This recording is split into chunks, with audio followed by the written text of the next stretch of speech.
the 2013-14 era with conferences and stuff, like people, like everybody's like wearing masks. Nobody's connecting to Wi-Fi. They're like, you set up Wi-Fi. You're just trying to get into everybody's devices. Like it was like everybody was crazy paranoid, like Satoshi level paranoid back then, and all that went away. Everybody just got complacent. It's just a fun nerdy thing, and I think it's really important to remember what level of attack and what level of this is cash, man. Like this is literal cash.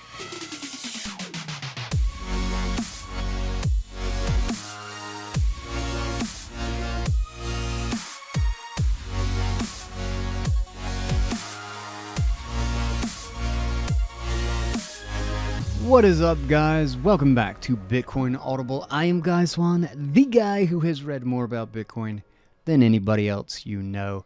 We are getting into a chat episode today. This one is with Cam and Brian from Bitcoin Onramp, or from the final settlement show, from the guys at Bitcoin Onramp. And I have an affiliate link actually with Bitcoin Onramp because I know those guys, I trust them, and they run a really cool service, especially for people who aren't quite ready to dig into like fully sovereign multisig, but want to get the benefit that multisig gives you in extremely strict and distributed keys, so that you don't have to trust one counterparty or one company or even one jurisdiction. They have specifically cross-jurisdictional multisig now, just as a service. That's actually what this episode is about. It's not about Bitcoin Onramp at all, but it's about how to protect your Bitcoin, how to think about multisig, protecting your keys against different scenarios and in different environments. And because of that, we end up talking a lot about the guy who broke into the room and kind of the situation and the what exactly happened there and how to protect yourself going forward. And one of the big things, which I'm pretty sure I talked about this in the episode, I can't remember because we continued to talk after about a number of these things. We stayed on and just kept chatting about this. And one of the things that I want to say, and make sure that I reiterate this, and you may hear me say this in the show, is that my camera was the biggest weapon that I had that I didn't use. And how powerful it is just being able to find him on the security footage so that we could begin to get an idea of what he did and what had been going on was huge, because that answered so many questions. There's still plenty of questions left, but having that camera on and recording the situation is unbelievably valuable. And I should have had his face. When we couldn't find him in any other security camera, we could not place him or did not have a camera that was close enough to see his face, I was standing right in front of him, and I could have gotten out my camera, and I knew something weird was going on. And that should have been my reaction. It should have been, my motion memory should have been like, what's going on? Turn on the camera. So we do talk about that sort of stuff too, and just like very practical security on top of multisig, and then all of the different dynamics and the variances of multisig that you can do, and how you can make this easy versus overcomplicating it, the risks, like all of this stuff. Because not only is it far more relevant right now in my situation and how I want to think about things going forward, but I think everybody we're back into a bull market. The price is up. The whole space is about to go crazy. It's running into the political and financial world at a crazy pace right now. We need to be thinking about security. We need to be thinking about attack vectors, and it's time for us to be paranoid again. We need to be paranoid crypto anarchists protecting our Bitcoin, and we need to think about that. And we need to utilize the tools that have been made easy so that we can use them. And that's basically what this show's about. So I hope this is really valuable. I thought this was a really important discussion, and they hit me up and were like, we should talk about this. And I was like, oh, absolutely, this would be great. And of course, also, like I said, I like the company. If you're interested, if their service is something that's relevant, I have an affiliate link right down, and I think there's a discount code. I think it's like 10% discount or something. I could be wrong. I don't remember, but I have an affiliate code for them. So if you want to help out the show and you want to try out their service, which we don't really talk about that much in the show, but you'll get some details. If you want to try that out, that link is right down there in the description, as well as a bunch of other trusted services and tools and products that I use in the space. And that's a great way to help out the show, aside from just sharing it out, telling everybody, and posting it on social. Big help. Thank you guys for everyone who does. A shout out to everybody who boosts me on Fountain, by the way. I've been reading some really great comments. Thank you. Good to hear. Some of you guys were super supportive about basically everything that's been going on. It's awesome. So shout out to all you guys who stream sats and boost on Fountain. With that, let's go ahead and get into today's chat on Bitcoin threat vectors with the team at Bitcoin Onramp. Welcome back to Final Settlement, everyone. This is episode 16. Great show for you guys today. We have the great Guy Swan, prolific Bitcoin educator and host of Bitcoin Audible, which I'm sure many of you are familiar with. We have lots to get to today, but it is a somewhat of an important day. It's election day here in the United States.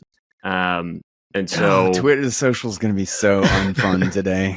a lot of doom scrolling today, I would imagine. Oh, the numbers are so good. We're totally winning. There's no fucking chance too many of these people have voted. I mean, it's been a crazy few weeks. In terms of like you can't look at anything objectively and say like this means anything. Mm-hmm. So yeah, it's been a whirlwind of a few weeks leading up to this. But yeah, welcome to the show, Guy. Yeah, man, happy to have you, and thank you. This will be a great conversation. But on the topic of the election, I mentioned before we hit record, I wrote a piece for Onramp about a year ago today, and it was called Apolitical Money, and it was really looking at Bitcoin, from its foundational level. The core protocol itself is in my mind apolitical in many ways. Just in terms of, at the core of it, you're trusting math instead of fallible humans, right? And part of what I also wrote about is looking at the trajectory of traditional assets, most importantly, the dollar, that have become increasingly politicized over the past several decades. And Bitcoin stands in contrast to that, in that, at its core, it's harder to politicize. But the interesting paradox that I called out was that, and I wrote this about 12 months ago, but it was really the past 12 to 24 months where I started to see Bitcoin become politicized in the sense of certain politicians understanding what it represented to a certain cohort of voters, and that being really, freedom money at its core.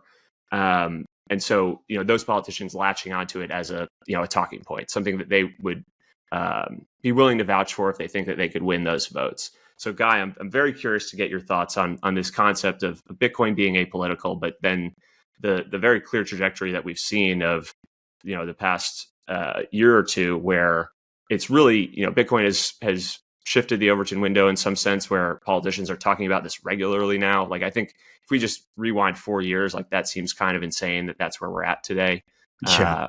But yeah, would love your thoughts on any of that. Yeah, so I think I've probably had posts and maybe even episodes on the show where I talked about like Bitcoin as apolitical money, because like from a purely like practical sense, or I guess technical sense, from just like pure like what is Bitcoin, there's no politics, right? Like it is genuinely apolitical money. It does not and cannot care about anything. Whereas you talk about like the dollar being politicized.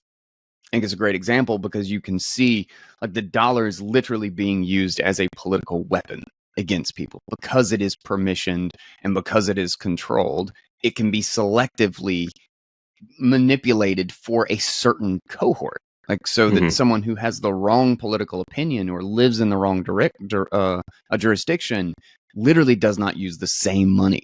It doesn't work the same. And in that sense, like Bitcoin is pure apolitical money. But the thing that gets me about this, and I kind of go back and forth between whether or not it's an accurate description, because a lot of politics is about controlling other people. A lot of political ideology is about everyone should do this, and if they don't, the state should force them. And in that sense, Bitcoin can't be apolitical in that environment. It's like saying a gun is apolitical. Sure, from a technical sense, there is no politics in a gun. But between a socialist and an individualist, somebody who actually believes in freedom, a gun is a very political tool. So when it's kind of boots on the ground, which political ideology does it actually defend or enforce? Like from an individual perspective, it's totally apolitical. Like whether you are a socialist or whether you are a freedom loving, whatever, or you're a crazy right wing white supremacist or a Nazi or a Russian or a kid in China, doesn't matter. It is perfectly apolitical according to the individual. But according to the group, there are very different ideologies that can be either defended. Like a socialist can defend themselves and do everything like apolitically with Bitcoin. But the socialist ideology cannot sustain itself using Bitcoin because it literally negates one of their fundamental tools of collective control. Like one of the most important tools of collective control. So it's weird because like at an individual technical, like just purely what is it level, of course it's apolitical. It doesn't do anything. It doesn't have a notion of who is using it. That's why we say, Bitcoin is for everyone, right? Can't persecute you for your religion or your sexual orientation or anything like that. But from a collective sense, when many people are using Bitcoin, there are certain political ideologies that just won't work. And that's a really interesting dynamic. And it makes it hard for me to say, like, I completely understand the argument on both sides, like whether it is apolitical money or very, very political money in a certain regard. So I guess maybe it's like the scale or where in kind of like the layers of politics you're talking about and how, because is sort of what you're getting at, and correct me if I'm wrong, but like for the individual, like you're saying, like Bitcoin as a tool is apolitical. But if you fast forward, I guess, Bitcoin adoption to it being more of a ubiquitous tool, and in an entire community or say country is using Bitcoin, then there are some parameters within which it's not that it's political, the tool, but there's certain political realms where that could go in a fully Bitcoinized world. Is that kind of what you're getting at? Yes. And what's a better way to say it? Maybe the way to say it is from the individual perspective, Bitcoin is completely apolitical, but and that's like Bitcoin, the thing or the money, but Bitcoin as a network is actually a political structure. It is actually a set of rules. All politics is a set of rules. Bitcoin is the network, is a set of rules that is inherently political because it is in that environment. It's rules about who owns what, how you determine ownership, and who has the rights to do what in the network. That's a political institution. It's just one that doesn't have owners. Ideology then that Bitcoin represents is a meritocracy, right, guys? It's not a system, which if your system that you're supporting is one based on, socialism or communism or some, the fifth pillar of the Communist Manifesto is central banking. So if those are some of the core tenets of your group or like what you espouse at the individual level, this Bitcoin system and network is not going to work for you, and it doesn't align with the way that you want to, try to better the world or whatever your aims are, whether they're nefarious or in your mind good, because you can't do things such as redistribute wealth at will. Like you don't have that centralization of control that allows you to redistribute resources in whatever way you see fit. Again, whether you perceive that to be for better, for worse. Bitcoin doesn't allow that for better, for worse. And we would say for far better, but the playing field is equal and level, and the rules are fixed and the money is fixed. Yeah.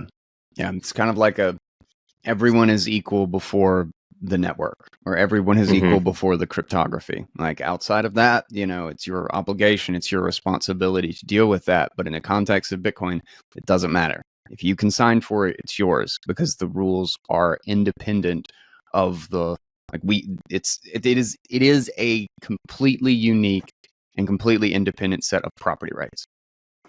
A system of property rights in the digital realm, in my opinion. And I think that inherently can't be apolitical from that top-down view. But from a personal perspective, like from the individual using Bitcoin, there is no politics in Bitcoin, you know? And so it's a very, very interesting thread to pull on. I've mused on it for many times a long time. Yeah. And it's also been interesting that I think,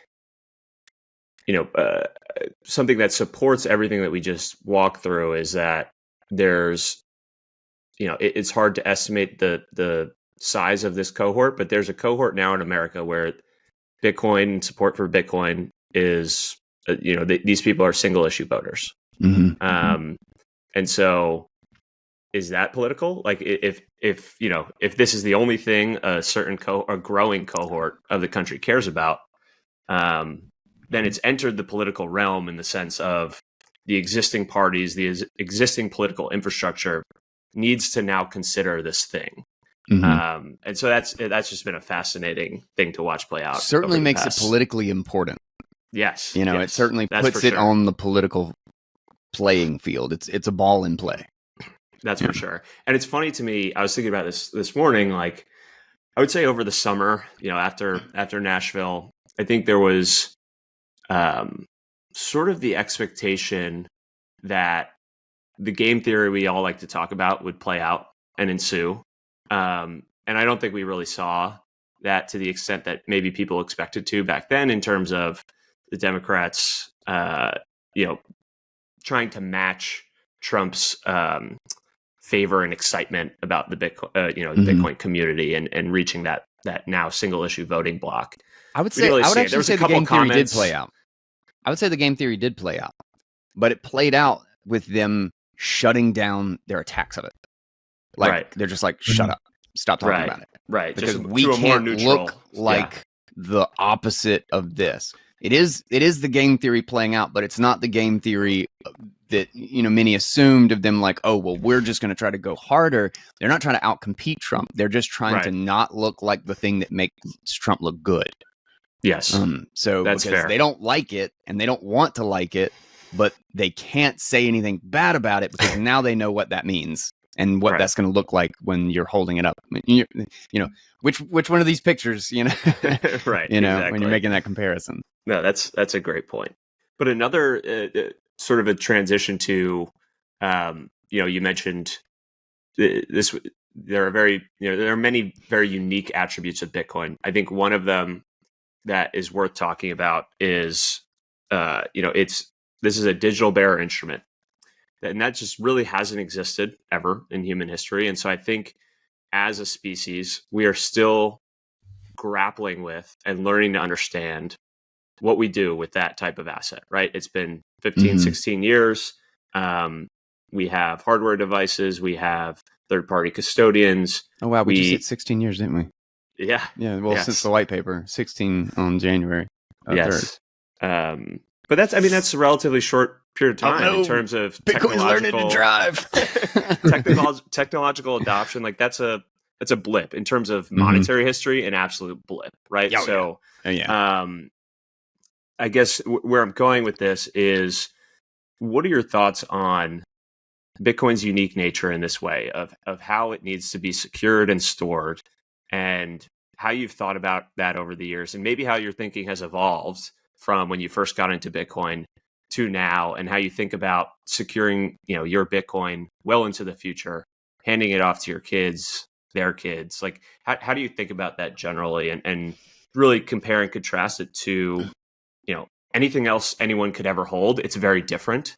And I think that there's a learning curve obviously associated with it. But I think it's on us as Bitcoiners and as the Bitcoin community to not only educate on best practices, but also think of new ways and innovate to make it easier to store this asset in a secured way. Yeah.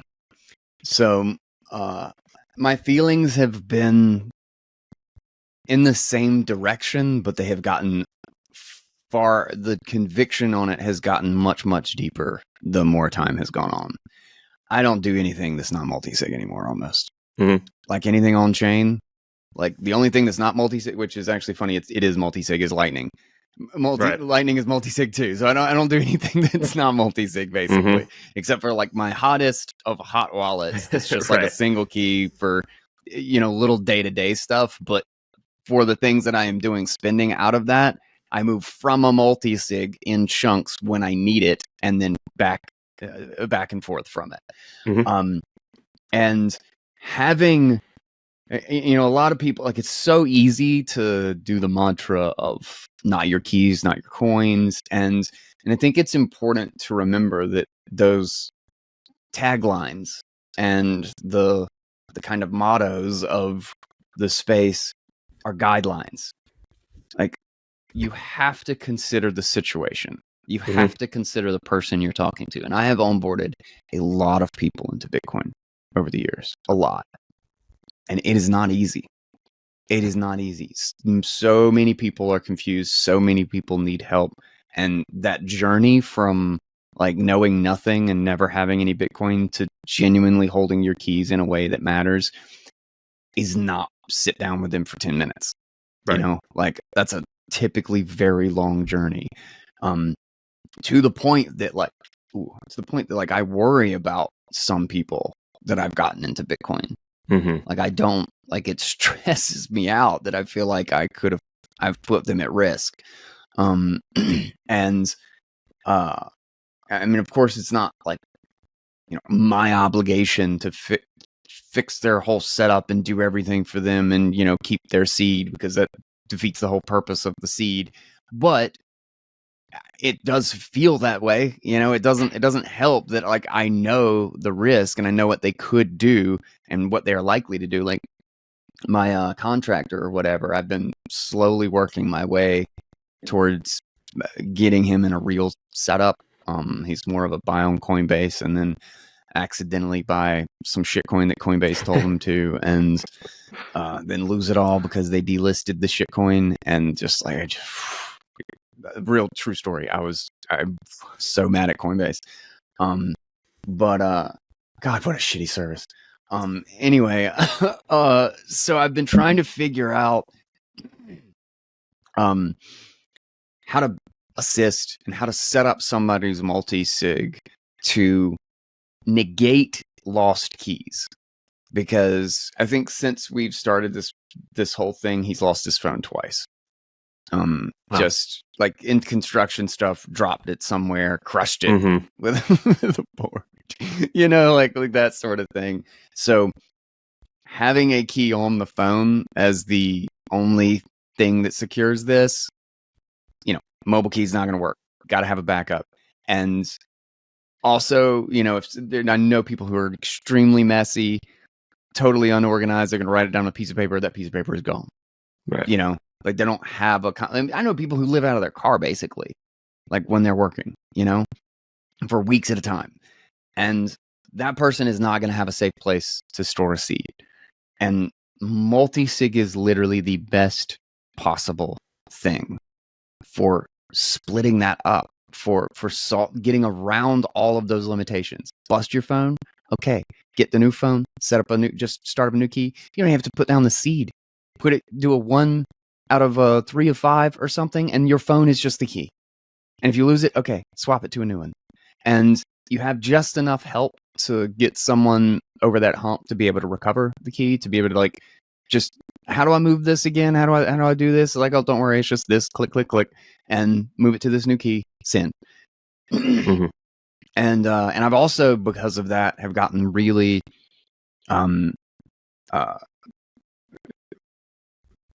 dependent. That's not the word. I really, really like the tap signer.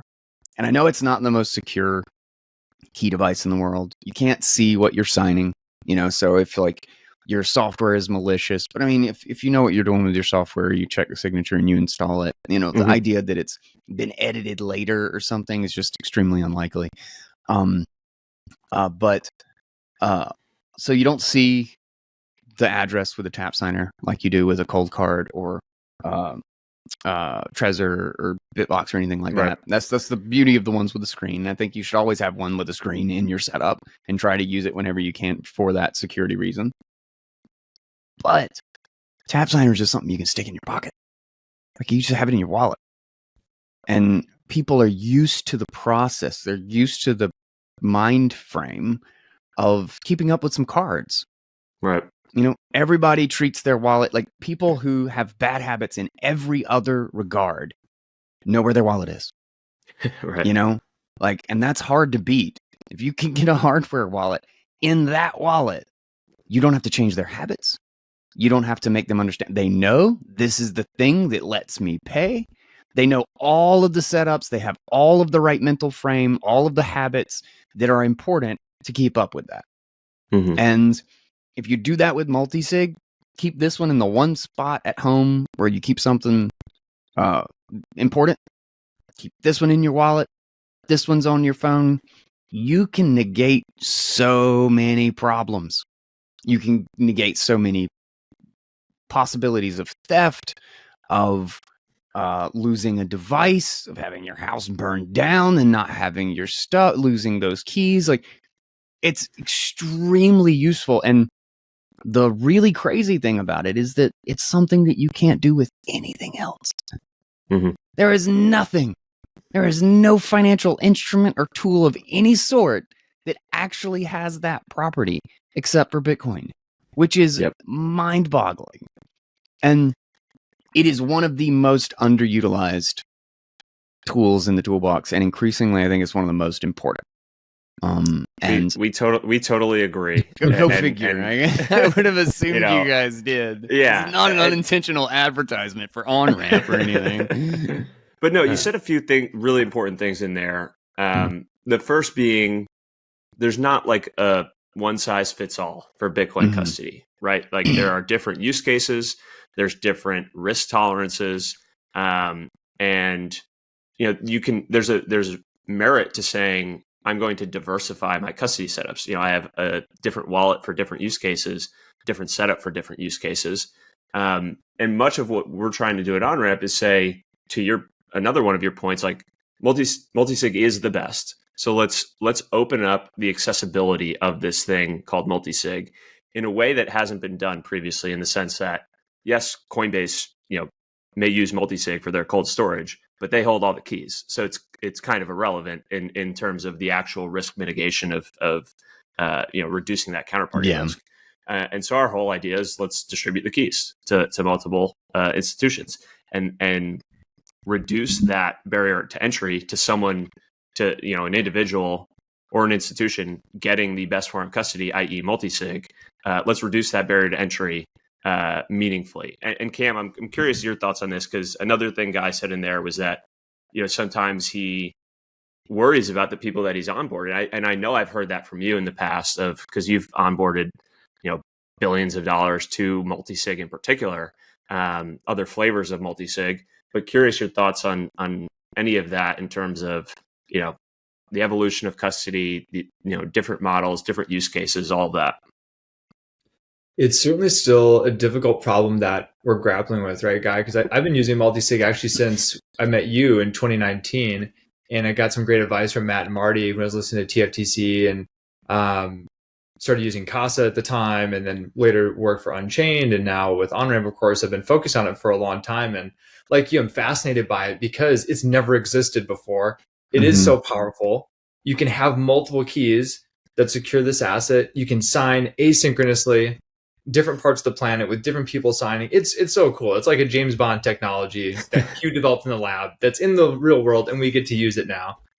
But then, so one thing you touched on, Guy, that I've been struggling with too a little bit is when someone either is starting to hold a material amount of Bitcoin, you want them in multisig, and you started to call out some of the reasons, but what I think you're driving at is redundancy, right? Or like eliminating that single point of failure. That's a core tenet of Bitcoin security. But then where I would see the crossroads is what you're asking someone to do is then just use new technology and use multiple devices and form factors, whatever those might be, whether it's a mobile key in conjunction with hardware wallets or a tap signer, like there's multiple new pieces of technology, and you're asking people to change their pattern of behavior or like change the way that they normally go about their day-to-day life, as you were referencing. So that's where sometimes like then that cause for concern starts to creep in, because I'd go back and talk to my clients and like, okay, did you separate the devices? No, they're in the desk drawer. Did you? When was the last time you did a key check? Remember what the wallet configuration file is? Essentially the backup for your multisig, right? So how do you think about that in terms of like trying to help people in the best practices? We couldn't believe more strongly in multisig, because when you have a digital finite bare asset, you have to have redundancy, because if you don't have redundancy and it's lost and it's gone forever. So multisig is just the tool that provides the redundancy. But how do you kind of square the idea of the increased complexity that multisig can bring with how human nature, almost like more of a philosophical thing, or like the way that humans, kind of manage their daily lives? Yeah.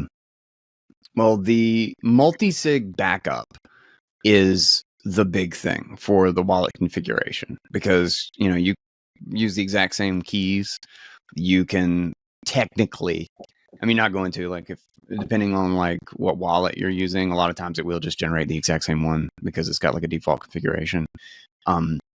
But you can technically create an infinite number of wallets, and you can lose it just by losing your wallet configuration. So it is essentially or at least in certain regards, it has the risk of being another single point of failure, because that can be lost. But the big thing is that is also not a major security risk. So it's easier to distribute. And anybody that I onboard or whatever, I have a couple of different wallets, big fan of Proton Mail. I use Proton Mail all the time, and I have multiple different email accounts and stuff. And one of the things I often do, I explain to them what the potential risk is that, like, I could technically pull this information and I could see what was in your wallet if I wanted to. I don't want to, and I don't care, but if you want me to have a backup, you can email it to me. And you should email it to yourself or to your wife or to anybody that you know. Just have this and label it in all big letters, backup of whatever your app is, so that if you ever search, whatever you think first when you think about this wallet, and you wanted to search that, if you wanted to search that in your email, what would you find? Make sure that comes up in that search result. And then just have multiple copies of it. It's easy to mitigate, and it's not a massive security risk. And if you know who you're giving it to, it's easy to just trust a friend or a family member or something with a backup of the wallet. In the context of keys, is I specifically try to be sure. One thing that I actually do for a number of people, especially family members and distant family members that I've gotten into Bitcoin, is I just kind of make a habit of, like, every month, like, shooting out a text. It's like, you know where your keys are? Are they safe? I gotta just kind of do it regularly, and everyone's like, "Oh, it's so good to hear from you. Yeah, everything's great," So just keep the conversation fresh, because I think it's important just to remind people. And you do that once a month for 6 months, it's hard for people to forget. It's always about just a little bit of repetition. Like, that's not hard to do. That is not hard to keep up with. Set yourself a freaking reminder on the calendar. Text these 10 people or whatever to make sure that they know where their keys are. They will never forget where they are if you do that for half a year. Like, you're a good man, guy. It will be in their mind. Have trouble setting birthday cards on the right date and the right. I won't send a birthday card. I can send a text about where your keys are. Then in addition to is I'll always like to do a setup that kind of forces me to have keys in multiple places. Like, so just as an example is if I'm using, so I always try to use a wallet with a hardware wallet with a screen at some point in my setup. So it's Cold Card, Bitbox, Trezor. I don't use my Trezor as much as I do. It's typically a Cold Card these days. But one that I can verify and I can see, what I can look at that address on the screen. But then I almost universally have a tap signer in my setup now, because that one goes in my wallet and that one travels with me. My Cold Card isn't going to be in my wallet. It's never going to be in the same place. My tap signer is always going to be in my wallet. And then I typically like to have a mobile key, and I can actually keep backup of that in my secure non-online password manager or something.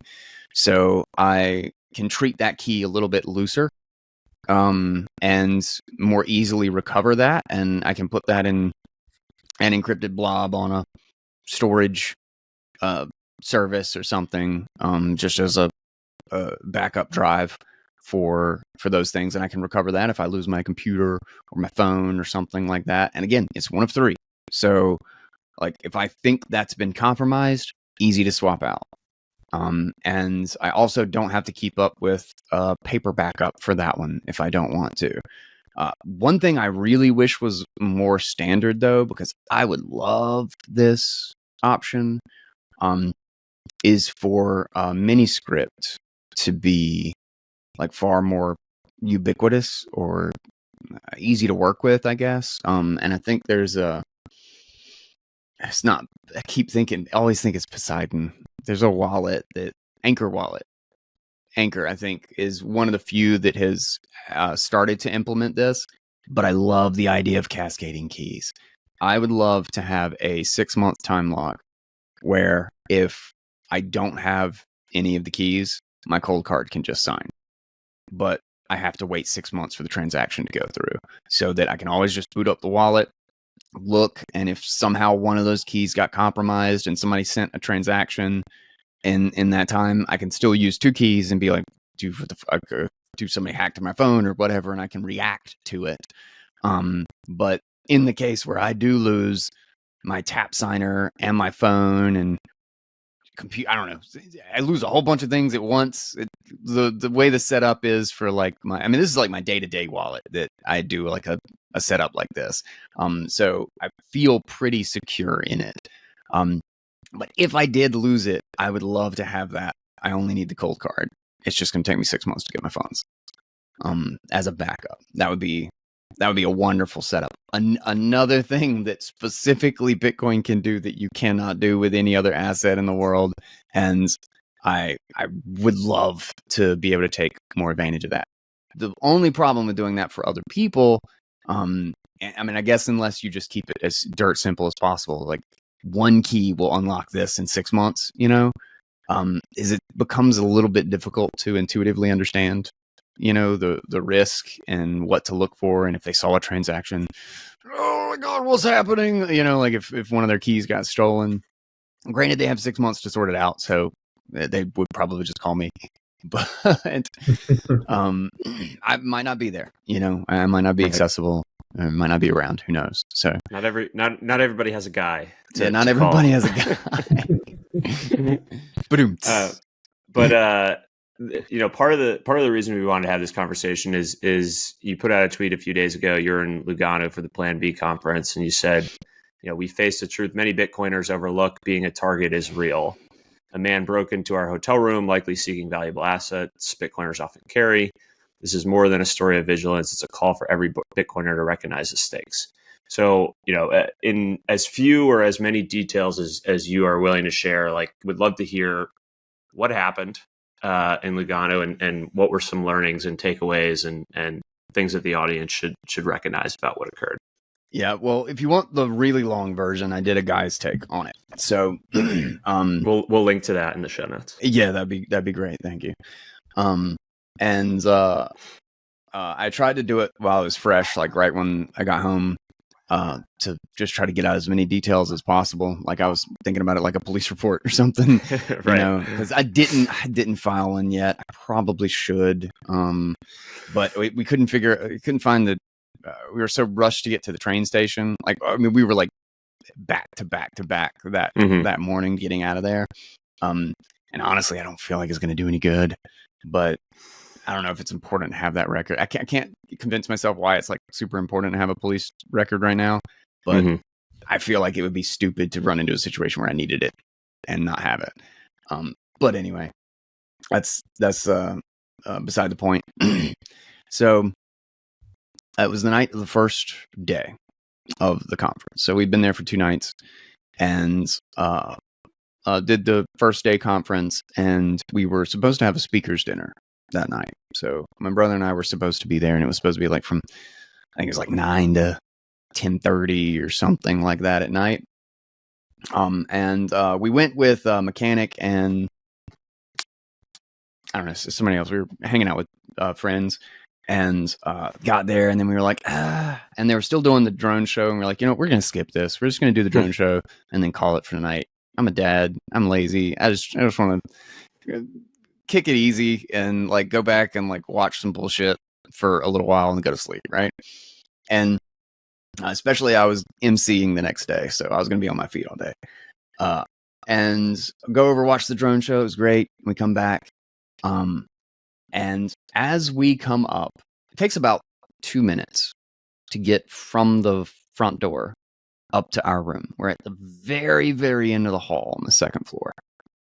And as we come up, we're just walking, solving all the world's problems as we're strolling down the hall. And we get about maybe 10, 15 feet away from the door. And at the end of the hall, there's like 3 doors right close. There's a door right in front of you, door just to the right, and then a door right beside that. And so there was reasonable excuse to say that maybe I misremembered. Maybe I wasn't sure which door he came out of. But I've gone over in my head. There's no way he came out of our door. And so we're like 10 to 15 feet away, and he just comes barreling out. And the thing that stood out in my mind, that like when the manager was like, "Are you sure? Like, we don't have any record of this. Like, that somebody, went in this door," because there's no log. There's a log on the door, like when you scan a card, and it stays on the door, like it's stored inside the little mechanism. There was no log at all that anybody entered the room between the last time that we did at 7 when we left and at 9:07 when we got back. So whatever he did, it should just be a completely mechanical way of opening the door. But I've specifically remembered the way the door closed. Like the fact that it closed behind. I mean, I remember seeing him walking out of the door, but regardless, I knew because I was looking through at the wall in the room, and the door closed this direction, and every other door was the opposite, like in the area. But it was totally took me off guard, because like it took me like half a second to be like, wait a second, what the fuck? What is he doing in our room? And then he basically just comes barreling, like power walking past me. And I kind of like half stop him. I was like, dude, what are you doing? And he's in plain clothes. He's in all black with a jacket. I didn't remember this, but when we saw it on the footage, both when he was coming in and going out, he had a small shoulder bag. And so he had that with him. I don't know what, I assume maybe it's the device to get into the door. I'm not 100% sure. I still could not find anything that was missing. But he came up and said, "What are you doing?" He's just, it's good. And I was like, what the what are you doing in my room?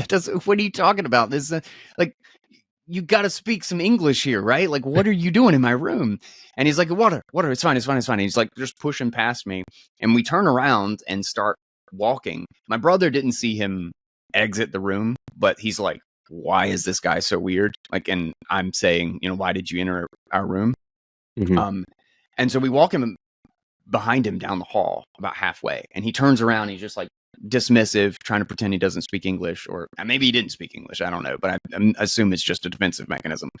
And he's sweating bullets. He's so awkward. He's weird. He's a little bit shorter than me, and he's just trying so hard to get out of there. And everything about it was so weird and uncomfortable. Like, it was so clear that he was not supposed to be there, or that he was scared to death that he was there for some reason. Mm-hmm. And he just kept saying the water.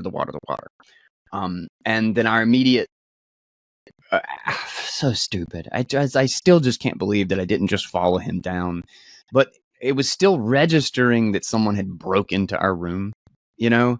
And like I really wish I had prepared.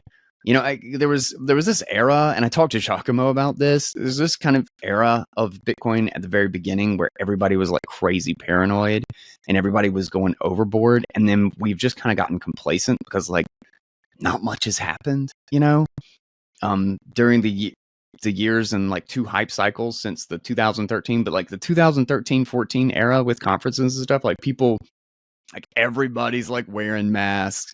Nobody's connecting to Wi-Fi. They're like, you set up Wi-Fi. You're just trying to get into everybody's devices. Like it was like everybody was crazy paranoid, like Satoshi level paranoid back then, and all that went away. Everybody just got complacent. It's just a fun nerdy thing, and I think it's really important to remember what level of attack and what level of like this is cash, man. Like this is literal cash. And one of the things that's gotten me super rethinking my security and everything. Like I just recently got my concealed carry, and I've been doing like a pistol class every month and stuff.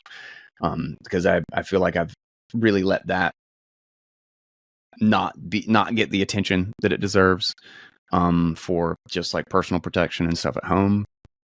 And I've done like some low hanging fruit, you know, security system sort of stuff. We got dogs, loud dogs. You probably already heard them.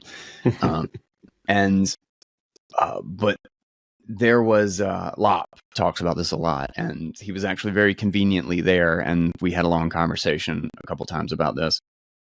But talks about there was a mafia, literally a gang out of Florida that was traveling around the country, finding people who had large amounts of just any crypto on an exchange. One old elderly couple got hit twice by the same group, and I was regularly reading the reports of this, and they straight up, there's one of them kidnapping a guy and beating him and torturing him and sending messages to his family members, to, you know, text messages and phone photos, tell them to send, you know, Bitcoin or crypto to the address. There's one of the more common one, because it basically time sensitive. You know, you don't want exposure, and you want as few people to know about it as possible. But the most common is home invasion, beat up family members, threaten to kill kids, threaten to rape wives until you give us your keys. And that happened in the town. I read the town that I live in twice in these articles. And I was like, now, you know, there's a lot of things that you can do to protect yourself. Not using KYC is a huge benefit, but also not having stuff sitting in balances is really important, because when that information leaks, you know, it's hard for them to know. Like, they're always going to go for low hanging fruit. You know, like somebody who does that is a coward. Like they are looking for easy money. That's the whole point of it. If they wanted hard money, they just work. You know, going back to the situation, because like this is slowly been my framing, and this event was kind of like the wake up call. But I still had not gotten into that mentality of like thinking about my hotel room as a strictly adversarial scenario, and that I should be basically on the warpath for setting up, and how I always have backups, you know, like I keep another phone just in case. But I had not been thinking about this. Like, I'm kind of entering I'm entering a bit of a battlefield, you know, like, and I need to be thinking about this as my remote castle, so to speak. So we followed him about halfway down the hall, And then for some reason, my thought was check to make sure he didn't take anything. And we turned back around and went back to the room, and we looked over everything. Is my laptop still there? Does it look like anything has been touched? Is the cash still there? We just went and looked through everything, and we let him leave. And he left the building during that, minute span. And when you see it on the security footage, he came in at 8:54 and he left at 9:10. So the entirety of the time that he was there was 16 minutes. We came in at 9:07.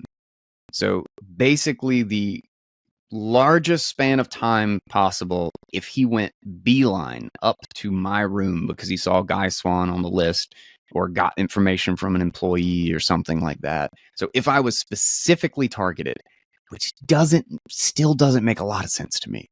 Like, I have a hard time, and I don't want to think that I'm just excusing it and being like, oh, he wouldn't target me, I'm safe. He was in my freaking room, but that hotel room had a lot more important people than the guy who does the audiobooks, and like Marty Malmy was there. I mean, like, basically 4 of the top 7 of who might Satoshi be were in the hotel, so I suspect it was just a opportunistic attack, like just random. He knew that like there he were was just multiple going Bitcoiners through there for the conference because this was the Bitcoiner conference, right? And specifically, they're all at the speakers dinner, and this is the hotel where they stay. Mm-hmm. So I highly that seems like the most logical explanation.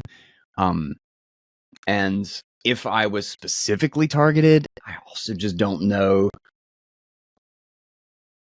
That's a little harder to deal with too. Like, I don't know what that means, going forward, or what they think they have on me for how many Bitcoin Guy has or whatever I don't know. But anyway, so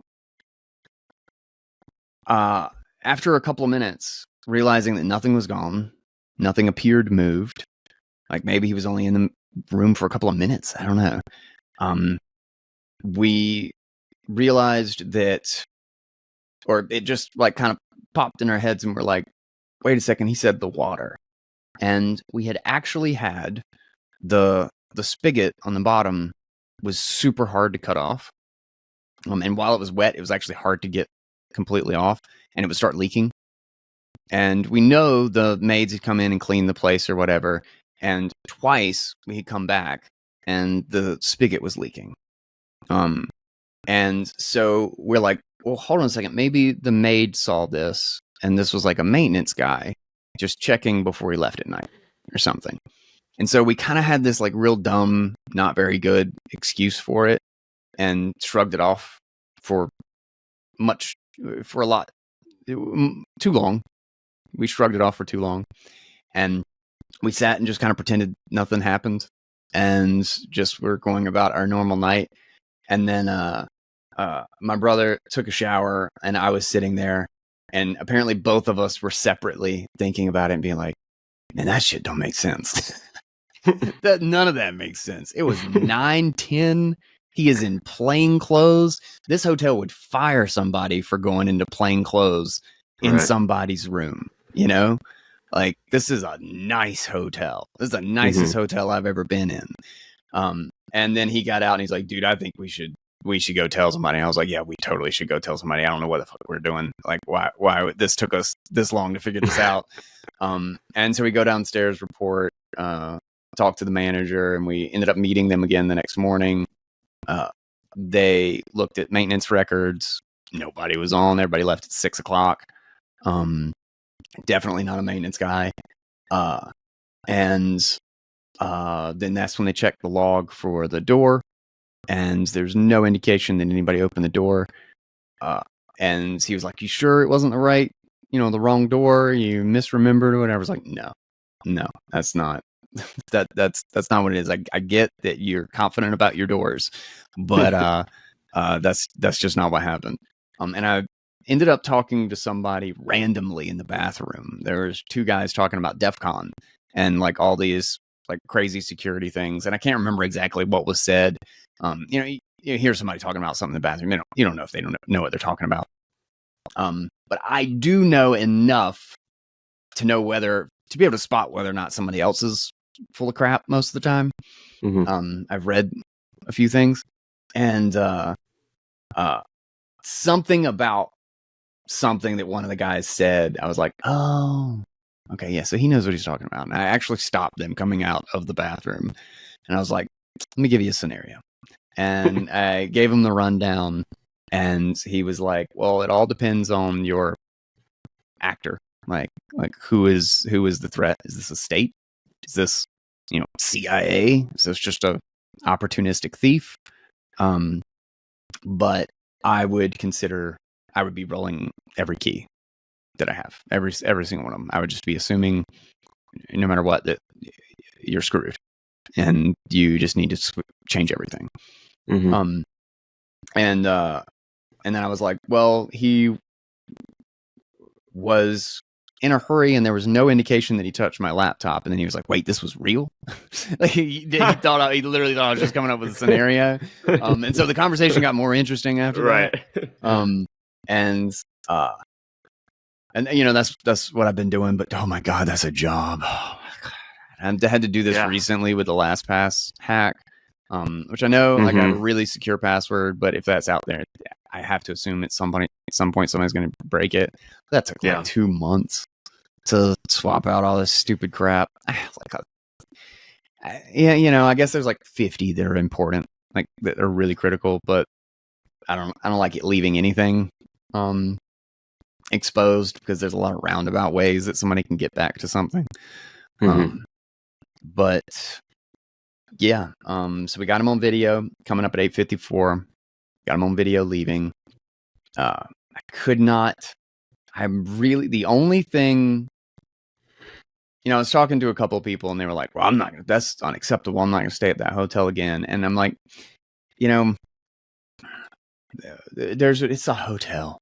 It's a hotel. Like, it was really nice. And as far as like basic security goes, there's not a lot you can do. Hotel room doors are just cryptographic lock boxes, like the guy from DEF CON was like, man, I actually like hotel room doors are just crap, and it doesn't matter what they have, like you can just get into them, like you just can, if you know what you're doing. He even said that he usually takes a device to DEF CON or whatever just to show it off, that can just get into doors.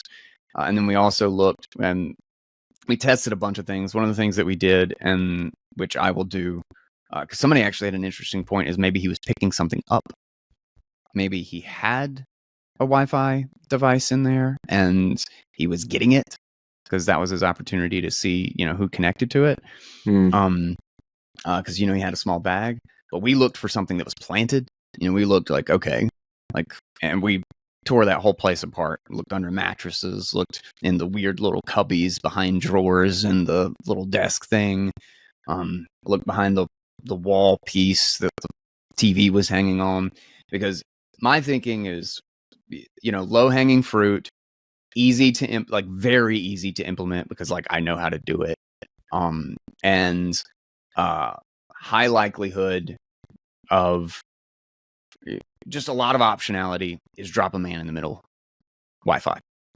Like get a signal there and see if you can get anybody's info, and hope they're not on a VPN, because that'll foil most of those plans. Like a VPN's basically a set protection or a default protection against the majority of man in the middle attacks, if you trust your VPN.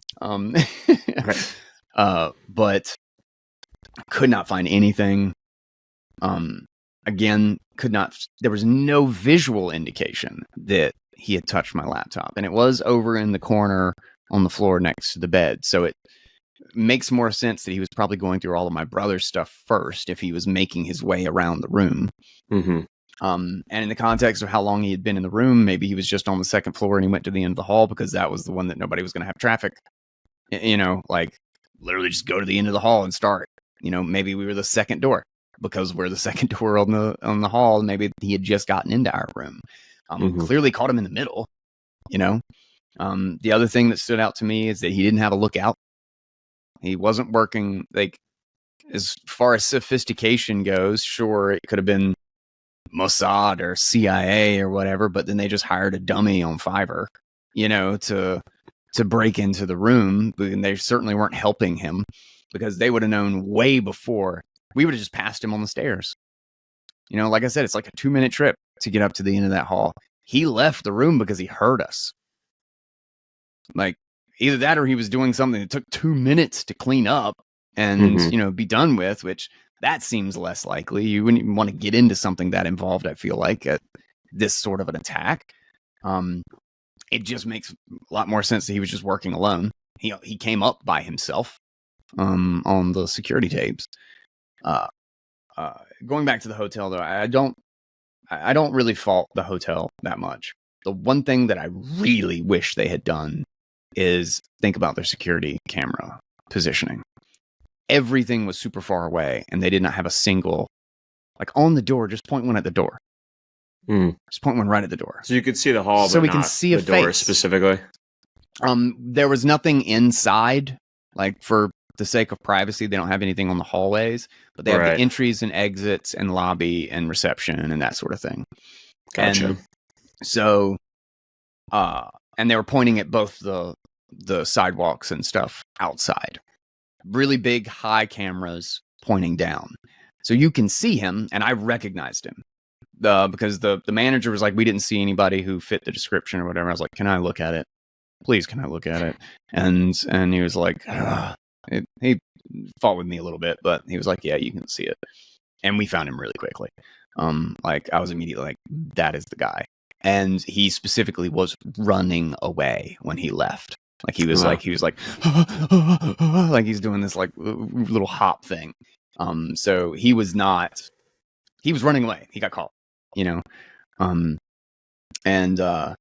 But we looked through everything, and then I started doing tests on my computer, like looking up kernel logs, like just like system logs.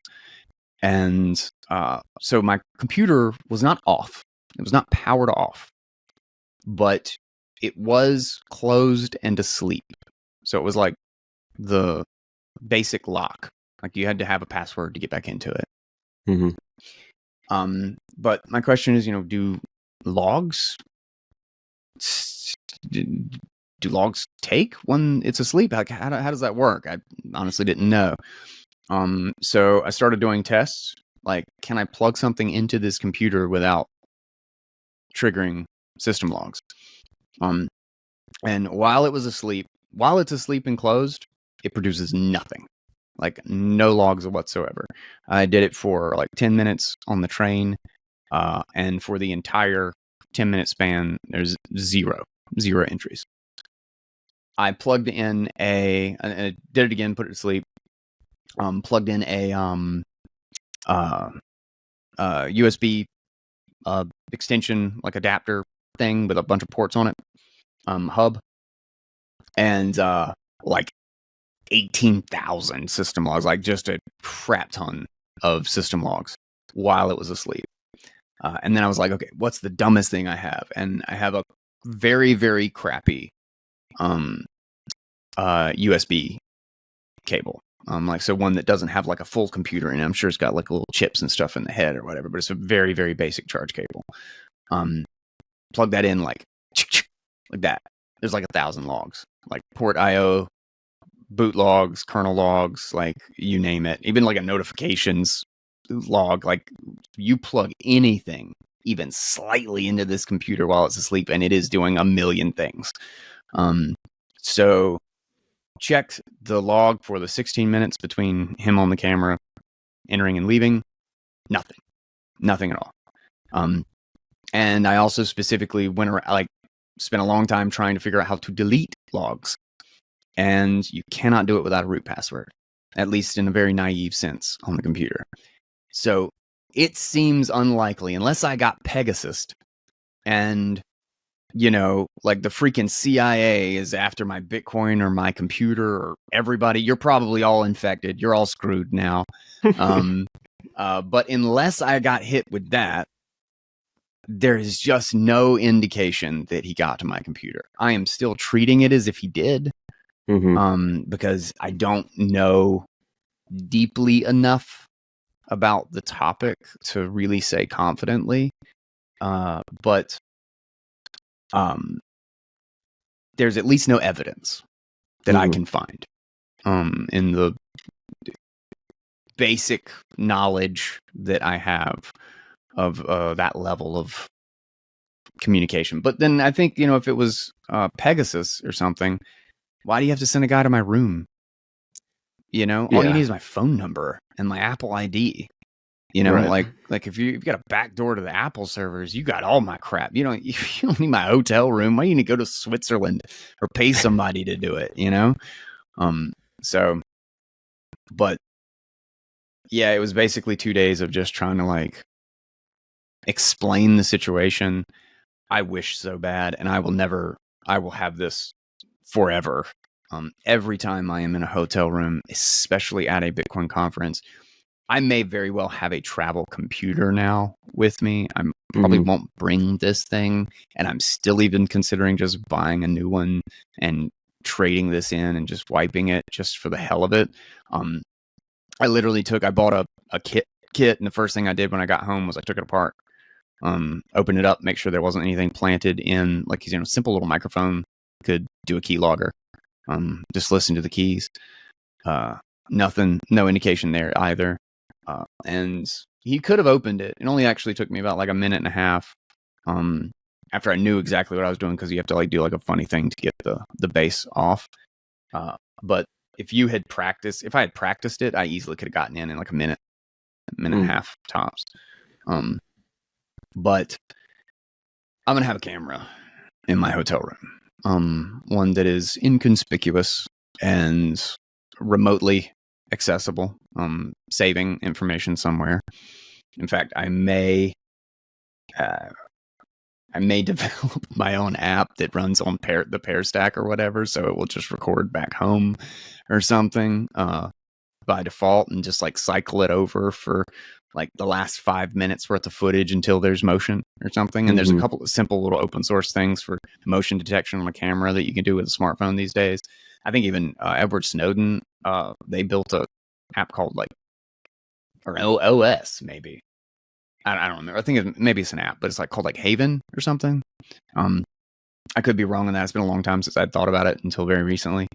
But it's basically, Snowden talked about, this device is a crazy spying device. They use it they can record you. They can turn on the camera. This has a proximity sensor. I mean, this thing's got 20 sensors on it. It's battery powered. You can turn it off and it's still technically not off. It's still doing stuff. And he's this is a powerful weapon that the government has and the intelligence agencies has against us. We can use it too. Why wouldn't we use it? We can use this as a security device. We can use this as a watch your room.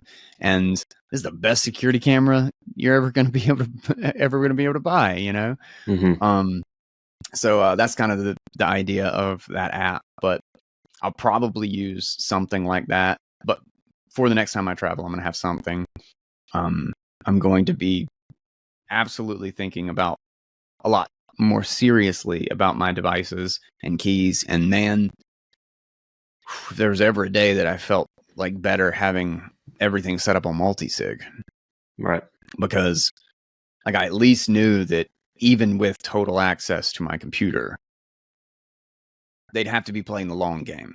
Nothing is immediately vulnerable, but I just wish I could know what the hell he did in my room. Yeah, that's tough to stomach that you don't have like full closure on it in some sense. I was sick. I was legit sick on my stomach for a little while. Oh, I'm sure. But I appreciate you walking through all of that, because I think it's very helpful context for folks who, you mentioned you think there's an element of complacency that sort of has occurred over the past few years. I would argue like the scarier or more concerning aspect to me is less the complacency. It's more the attackers are only going to become more sophisticated and advanced over time, because 5-10 years ago, Bitcoin was this plaything. Well, now it's more broadly recognized as an asset where people store material wealth. And we think, knowledge about Bitcoin is not widely dispersed, right? Like, so if that is to be true, most people don't understand Bitcoin as an investment asset. The same number, if not less, understand that people store material wealth in this thing, and it's a bearer instrument that they might have on their person. So I think we would be remiss not to assume that these attacks are only going to become more sophisticated and more prevalent as people more deeply understand what Bitcoin is and how it's stored. And so I think it's just important to highlight stories like this, because it's not, to be clear, it's certainly not to fearmonger in any sense. It's to give people context and have them thinking critically about how they store their Bitcoin, particularly when they're traveling or on the road, particularly at Bitcoin conferences, but also just recognizing that there's different models and there's different use cases and threat vectors to consider.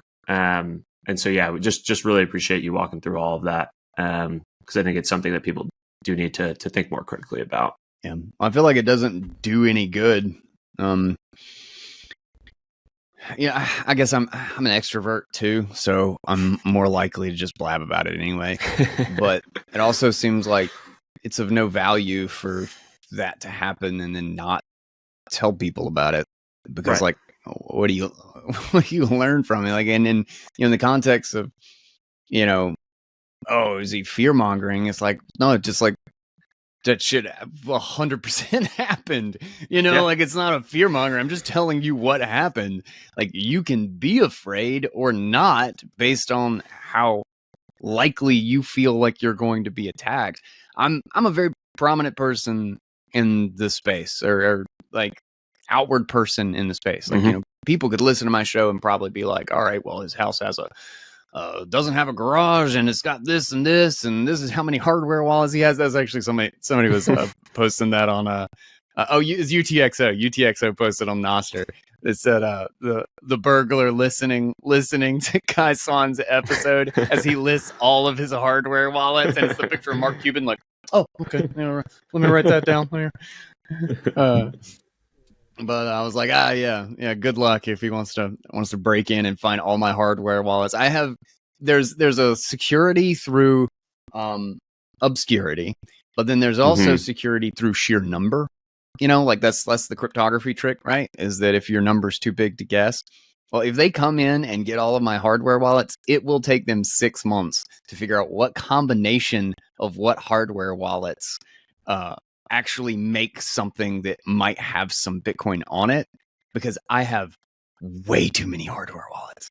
Like, I have a lot of hardware wallets. I have drawers with hardware wallets, and people have sent me hardware wallets that I've used just to test and play around with and stuff. I do not envy the person who has to just look at, I do not envy myself having to go back through and clear things out and just make sure that I can take note of the setups that I have. But Jesus Christ, somebody just like getting all of my hardware wallets and then being like, all right, let's get into all these things and get some Bitcoin off of this. You're like, that guy's got a fucking job.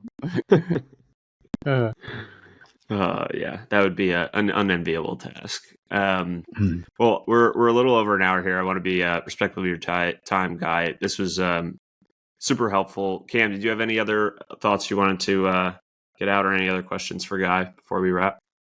No, just a general thanks, Guy. I appreciate you sharing that story, as uncomfortable as that is, because it is a good call to us all to reevaluate how we're securing our own Bitcoin. And I agree that multisig should be the premise, that there's multiple different forms that can take. But when you think about defending your own Bitcoin, your own castle, so to speak, in the place you are most of the time, whether it's at home or traveling, think about how you can use multisig to keep yourself and your family and your wealth safe in those scenarios. So appreciate you highlighting that. Yeah, 100%. Especially when you're traveling, it's too easy to set it up these days. There's services that make it easy. Onramp, obviously, but like Nunchuck is super easy too if you just want to do it yourself. You have so many options now. And 2 years ago, that was not the case. Yeah, none of this was here 2 years ago. It was awful, confusing, risky 2 years ago. Yeah. Today, not at all. Not at all. Have multi-sig set up just in case your bag gets stolen at the airport. Mm-hmm. Like, have a multi-sig so that you can go home, break out your hardware wallet or whatever it is that you're using and recover your funds. That is the easiest, as I specifically said a little bit ago, is the most comforting thing through this entire process was just knowing that my Bitcoin was not behind a single key that was potentially at risk because of my computer. That was the only thing. I was never really concerned about. Like, it even took me a day or two to open up my multisig wallet just to look, because I just wasn't concerned. I just knew that there was no feasible way that was at risk because of my setup. The only tap signer that was even involved with it was on my person the whole time. It came with me. It did not stay in the hotel. So, that's just something to think about. And if there is any simple mitigation, I feel like that's definitely, it's one that's easy to do, and it is a massively valuable tool in my opinion. So, absolutely, well said. Well, thanks again, Guy. This has been great, and hey, man, good to meet you, Brian. Yeah, great to meet you as well.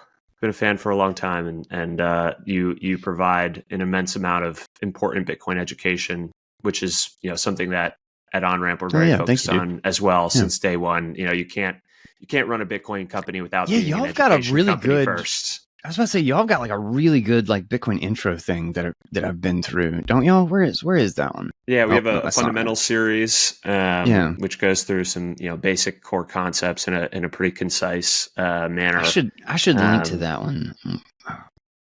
Yeah, please do, and we will link to all of your stuff as well in the show notes. But thanks again, and Cam, thanks for subbing in for Michael today. Much appreciated. What up, Cam? How you doing, boss? Guy, so this has been a pleasure. It's so fun. Oh man, we need to catch up. Boys. When's the next conference you're going to?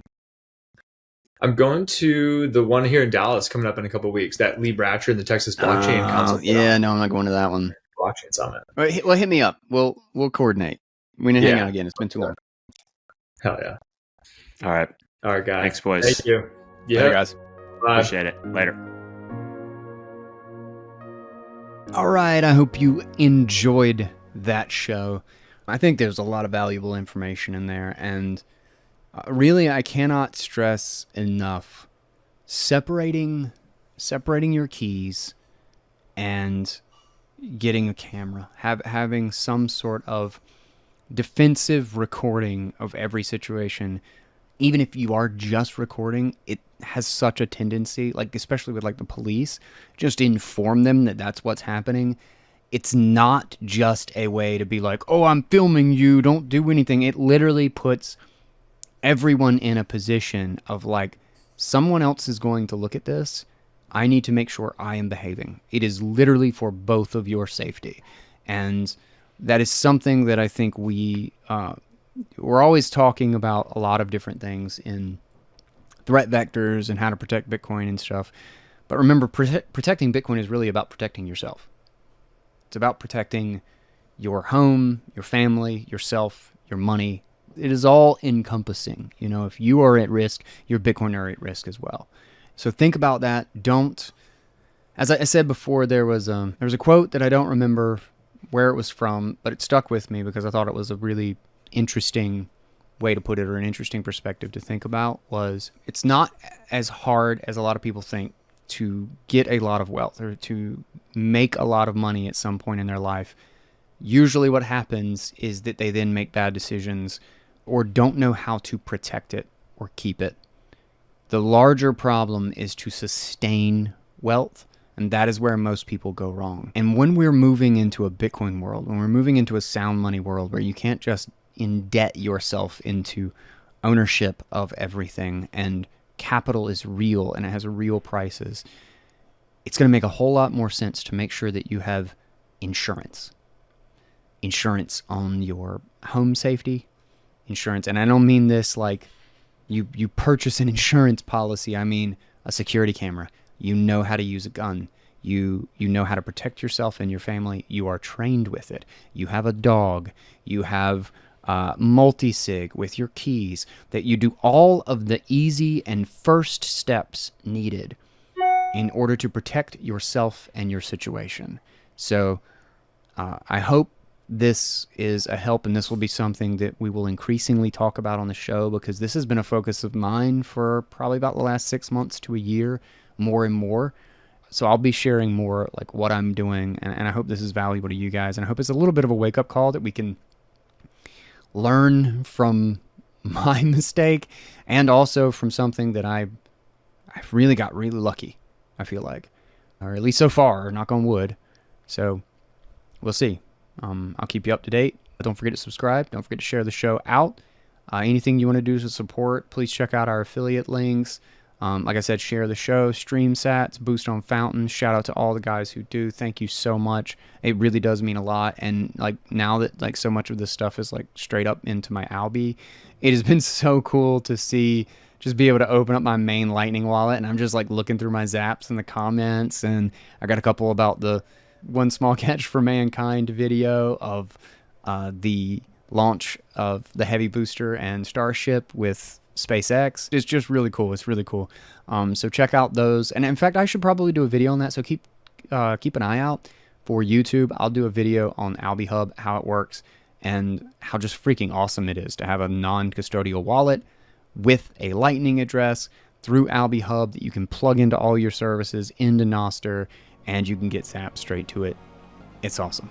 So stay tuned, stay subscribed, and I'll catch you on the next episode of Bitcoin Audible. Till then, everybody, take it easy, guys.